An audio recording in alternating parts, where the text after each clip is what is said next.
tí bọ̀dá yẹn ti sá kúrò mi ó ti sá lọ ìyàwó wa ń bọ́kọ ẹ̀ sọ̀rọ̀ pé o fẹ́ pẹ́ mi wà kó wá ṣọmọ lọ́mọ léṣe ká sọ̀rọ̀ sí pé àsáwọn àmì ilé lọ bó ṣe mú bọ̀dá èdè nìyẹn wọ́n ní bọ̀dá ẹ̀ bọ́sù ẹ̀ wọ́n bọ́sù ẹ̀ bọ̀dá ẹ̀ bá bọ́sù bàbá ní pé nǹkan tó wà níbẹ̀ ni pé kó fi nǹkan ọmọkùnrin ẹ̀ kó fi nǹkan ọmọkùnrin yẹn ó máa fi kọ́ ó ètò ẹ̀yìn á fi kọ́ ó tó gbọ́dọ̀ ṣàìkú gbọ́dọ̀ fọwọ́ kàn àtọ̀ àṣẹ á fi kọ́ ó so we are going outside ìyàwó ní ó fẹ́ mú wọn lọ́ta tó bá ní kí ló ṣe á ló bá ìyàwó ẹ̀ sùn àbí if this thing tó bá data tẹ́ ẹ mú tọ́ ìbò lọ́ta believe me èmi àti ẹ kò sí nǹkan kan tó máa dèmi àti ẹ pọ̀ mọ́ ọkọ ní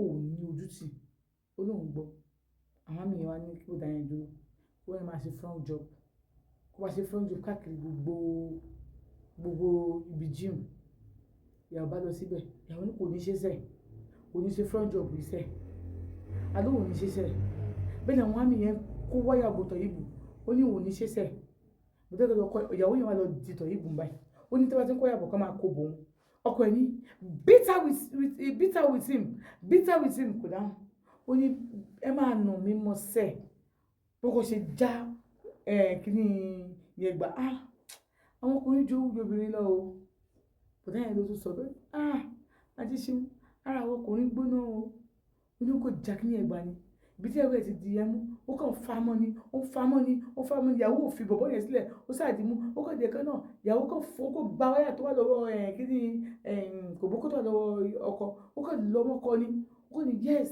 èmi àti ti máa jọ bọ́nà lélẹ̀ ni ó tí mo kọ́kọ́ ó gba ó sáàdì kó ń lọ gbà ọkọ sáàfilẹ̀ fún ọkọ ìyàwó náà bá bẹ̀rẹ̀ sí ń káàbù ọkọ ó ní see the pains of 15 years you cost me see the pains of how you maltreat me.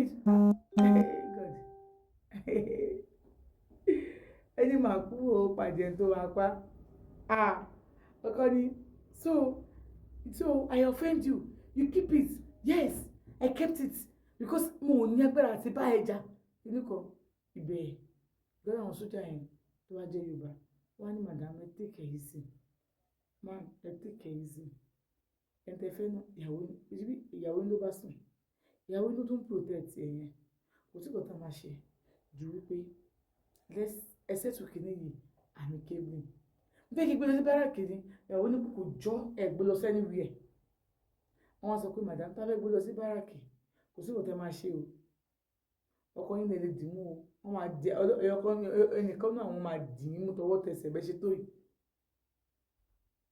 but ọ̀rọ̀ family ni you just take it easy báwọn sáà ṣe lọ nìyẹn wọ́n ti na bọ̀dá yẹn pẹ̀lú wọn wá lọ tán bàtà yìí bò wọn ò tẹ́lẹ̀ sweat bọ̀dá yẹn ṣe bó ṣe lọ di yẹ bí ó ṣe wá sí jíìmù yẹn mọ́ nìyẹn wọ́n tún wá gbé jíìmù instructor kan náà wà tó pọ̀ náà ṣiṣẹ́ bẹ́ẹ̀ ìyẹn tiẹ̀ òun tẹ̀sẹ̀ láìkọ̀ ọmọ kéékèèké ló máa ń láti láti bá lájọṣepọ̀ ní tiẹ̀ tẹ́ bá padà máa rí a ní àbúrò òun ni irọ́ ni o ọ̀la ń bá ọmọ yẹn sùn òun ò láìkì yẹn tó bá máa ṣọ́ àfàwọn ọmọ kéékèèké bí ọmọ ìdódàgbò láwọn ọmọ tó máa ń lọ́dọ̀ wọn ọmọ 18 years ọmọ 15 òdòdó bẹ̀rẹ̀ yẹn fáìn gan 15 nìkan nígbà tó wà lọ ní ọ̀gá yẹn wá pè wọ́n pé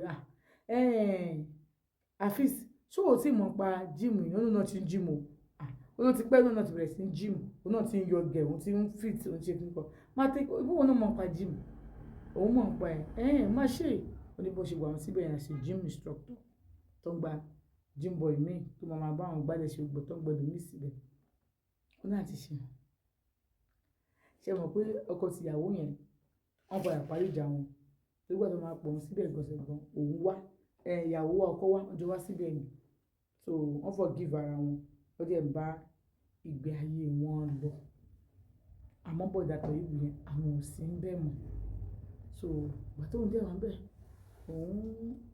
òun àkọ́bí ìwúmọ̀ yẹn ọkùnrin ni ọ̀rọ̀ yẹn náà kàn ní pé ọ̀rọ̀ yẹn ṣàgbọ̀n ìgbà tóun ò ti sí ń bẹ̀ mọ́ bọ̀dà tó yìí náà pẹ̀lú ìgbà tóun pé wọn láàsì wọn láwọn ò sí Nàìjíríà lọ sí Germany so Germany ni bọ̀dà yẹn padà lọ tó kúrò ní gym office Now this is where my own story started.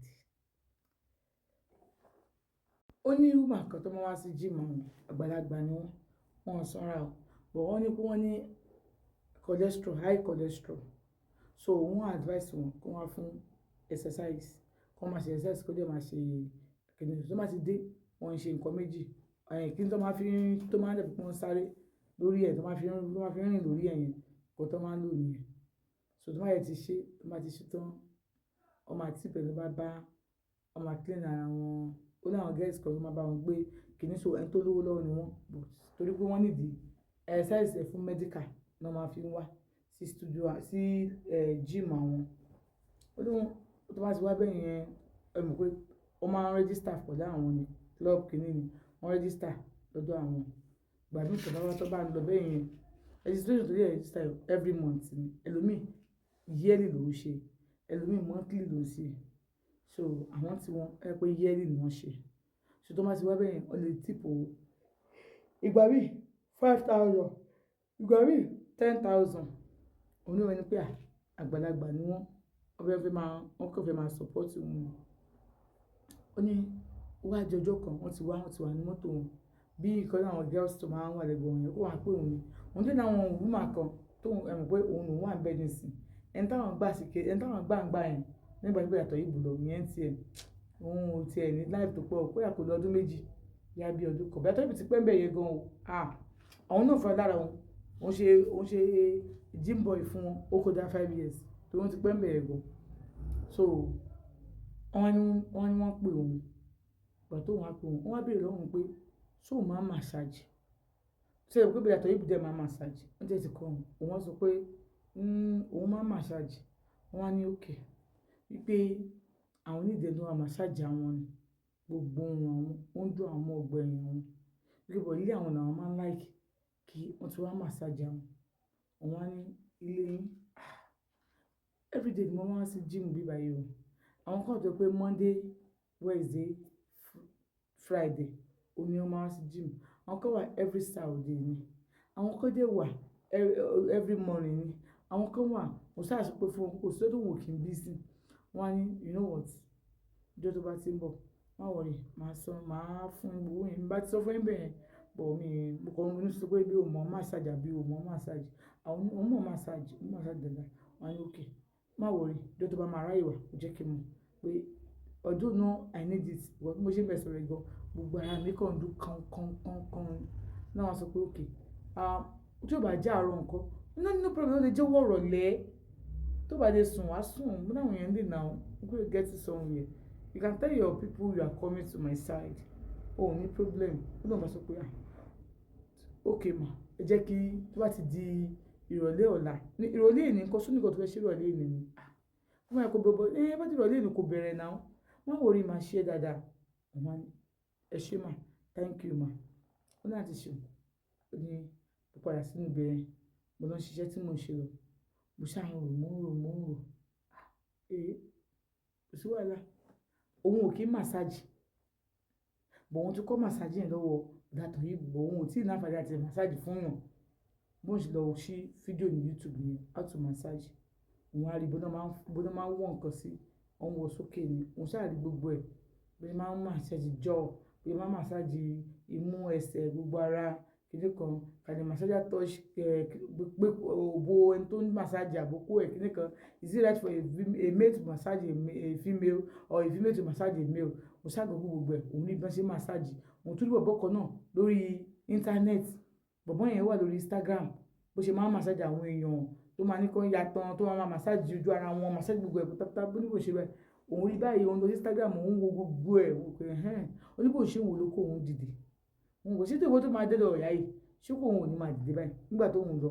Ó lóun ló kó òun ju kó bí Àtọ̀ Yìí lọ.